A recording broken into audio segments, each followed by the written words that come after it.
तो नमस्कार दोस्तों, चलिए आज शुरू करते हैं। आज का हमारा क्या टॉपिक है। जिस टॉपिक के बारे में हम आज बात करेंगे वो ये है कि बहुत सारे बच्चे कंफ्यूज्ड होते हैं कि हम 12th कॉमर्स के बाद कौन से सब्जेक्ट लें और हम अपनी बैचलर डिग्री किस फील्ड में किस सब्जेक्ट में करें, जो कॉमर्स वाले बच्चे हैं। ठीक है, तो आप बहुत सही जगह पे आए हैं। तो आज हम चलिए शुरू करते हैं।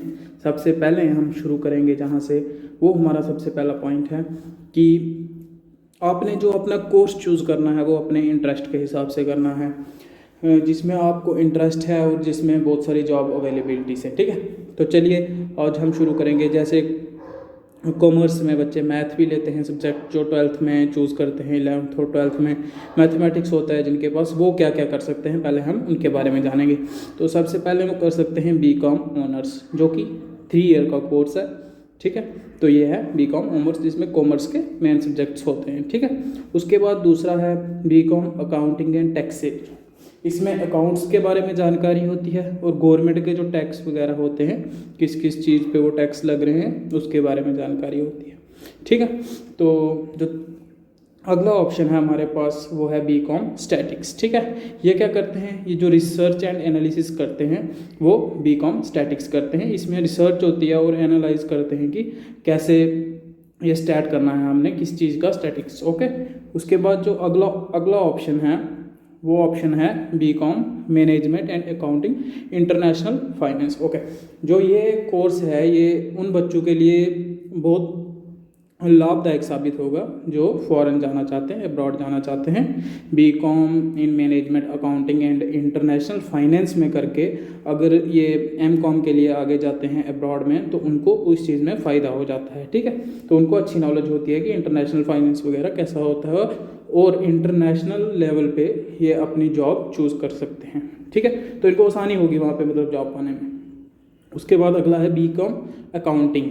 ठीक है, बीकॉम अकाउंटिंग जो होता है ये बैंकिंग में होता है, बैंकिंग सेक्टर में, और अदर कम्पिटिटिव एग्ज़ाम जैसे सीए वगैरह है वो दे सकते हैं आप बीकॉम अकाउंटिंग करके। ठीक, उसके बाद जो अगला ऑप्शन है वो है बीकॉम अप्लाइड इकोनॉमिक्स। ठीक है, तो ये कौन सी होती है, इसमें जो होता है थ्योरेटिकल नॉलेज ज़्यादा होती है और इसमें बहुत सारे एस्पेक्ट्स पे काम करते हैं। और जो एस्पेक्ट्स पे काम करते हैं वो मतलब एक इकोनॉमिक इन्वायरमेंट पे कैसे फिट बैठते हैं। ठीक है, उस पे काम करते हैं ये जो बीकॉम अप्लाइड इकोनॉमिक्स वाले हैं। ठीक है, इसके बाद जो अगला ऑप्शन है वो है बीकॉम बैंकिंग एंड फाइनेंस। ठीक है, ये भी बैंकिंग और फाइनेंस के होते हैं। बैंकिंग का इनको पूरी जानकारी होती है, जैसे इंश्योरेंस टैक्सेस वगैरह जो भी होते हैं। इंश्योरेंस अगर बढ़ रहा है तो क्या है उसमें, इंश्योरेंस के रेगुलेशंस क्या क्या हैं। ठीक है, तो उसके बारे में इनको पूरी जानकारी दी जाती है। उसके बाद अगले हम बात करेंगे जो कॉमर्स की फील्ड ही होती है, जिसमें मतलब कॉमर्स के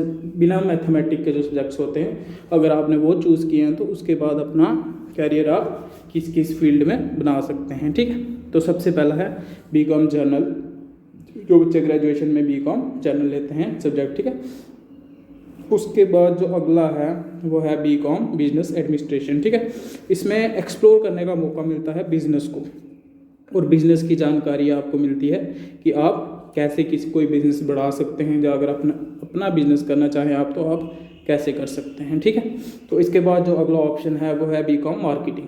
मार्केटिंग में देखो आज बहुत स्कोप है, क्योंकि हर किसी चीज़ को अगर प्रोडक्ट को बेचना है तो उसकी मार्केटिंग जरूरी है। ठीक है, तो इसमें भी एक बहुत अच्छा स्कोप है अगर आप बीकॉम मार्केटिंग चूज़ करते हैं अपना डिग्री कोर्स। ठीक है, और उसके बाद अगर हम बात करें तो BCom tourism and travel management, ये भी आज एक बहुत ब्रॉड मार्केटिंग है, मतलब मार्केट है इस चीज़ का। जॉब इसमें भी बहुत सारी हैं, क्योंकि पूरे वर्ल्ड में आज टूरिज़्म फैला हुआ है। हर जिसके पास 4 पैसे आते हैं वो घूमने जाता है, तो इसलिए BCom tourism and travel management पे भी अच्छा स्कोप है। आप ये कोर्स भी चूज़ कर सकते हैं 12th के बाद।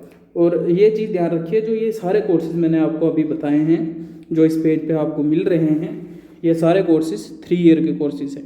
ठीक है, तो 3 ईयर अंडर ग्रेजुएट कोर्सेज हैं ये सारे। इसके बाद हम बात करेंगे अदर जो और फील्ड्स चूज़ कर सकते हैं आप इसके 12th कॉमर्स के बाद। ठीक है, चाहे आपका मैथ है चाहे मैथ नहीं है। ठीक है, उसका सबसे पहला ऑप्शन है जो BA LLB कर सकते हैं। ये 5 साल का कोर्स है BA LLB का, बैचलर ऑफ लॉ।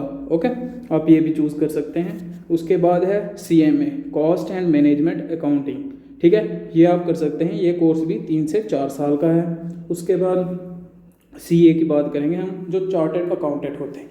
ये हर किसी कंपनी को रिक्वायर्ड होते हैं। जो भी कंपनी काम कर रही है उस कंपनी को चार्टर्ड अकाउंटेंट रिक्वायर्ड होता है, क्योंकि जो वो होता है चार्टर्ड अकाउंटेंट, वो उनके सारे फाइनेंस देखता है कि किस चीज़ की ज़रूरत है, कौन सा पैसा कहाँ खर्चा गया या कहाँ खर्चना है, उसका पूरा रिकॉर्ड जो मेंटेन करके रखता है वो CA होता है। ठीक है, तो CA का भी बहुत अच्छा स्कोप है। अगर हम बात करें, उसके बाद BBA कर सकते हैं आप। उसके बाद BBA एक जनरल कोर्स है जो आप किसी भी स्ट्रीम के बाद कर सकते हैं। ठीक है, उसके बाद अगर हम बात करें CS, कंपनी सेक्रेटरी, जो BBA वो भी 3 साल का कोर्स है। ठीक है, तो ये भी 3 ईयर का कोर्स है, आप ये भी कर सकते हैं कॉमर्स के बाद। उसके बाद अगला आता है बैचलर ऑफ इकोनॉमिक्स।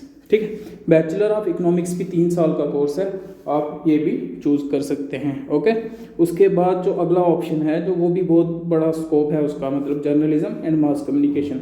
आजकल आप देखेंगे जर्नलिज्म तो हर कहीं है, जैसे कि कोई रिपोर्टिंग करनी है कहीं पे, TV पे जो आप देखते हैं जो न्यूज़ बता रहे होते हैं, सारे वो जर्नलिस्ट होते हैं। ठीक है, तो इसमें भी बहुत अच्छा स्कोप है।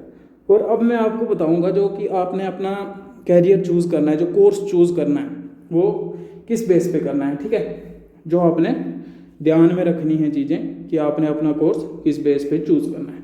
सबसे पहले तो देखिए, अपने आप की असेसमेंट करिए, आप सेल्फ असेसमेंट, अपने आप को जानिए कि आपके अंदर क्या क्षमता है, क्या करने की क्षमता है और आप क्या कर सकते हैं। ठीक है, उसके बाद ही आप कोर्स चुनिए और तभी आप उस कोर्स में सफल होएंगे और उस फील्ड में सफल होएंगे। ठीक है, उसके बाद जो अगली बात है, जो कोर्स आप चूज़ करेंगे उस कोर्स का आप जॉब मार्केट देखिए कि जॉब अवेलेबिलिटी उस चीज़ की कितनी है। और अगर आज हम कोर्स चूज़ करेंगे तो 3 साल में या 4 साल में वो कोर्स ख़त्म होएगा, तो उसके बाद उस कोर्स का जॉब मार्केट कैसा रहने वाला है, मतलब फ्यूचर में कैसा रहेगा। ठीक है, उस बेस पे और फिर अपना आप करियर चूज़ करिए अकॉर्डिंग टू योर इंटरेस्ट, कि जिस चीज़ में आपको इंटरेस्ट है आप उस चीज़ को लेके आप अपना करियर चूज़ करिए, तभी आप अपने करियर में सफल होंगे और आगे कुछ कर पाएंगे। ठीक है, thank you so much for watching और please do subscribe my channel and share with your friends if you like it. So thank you so much.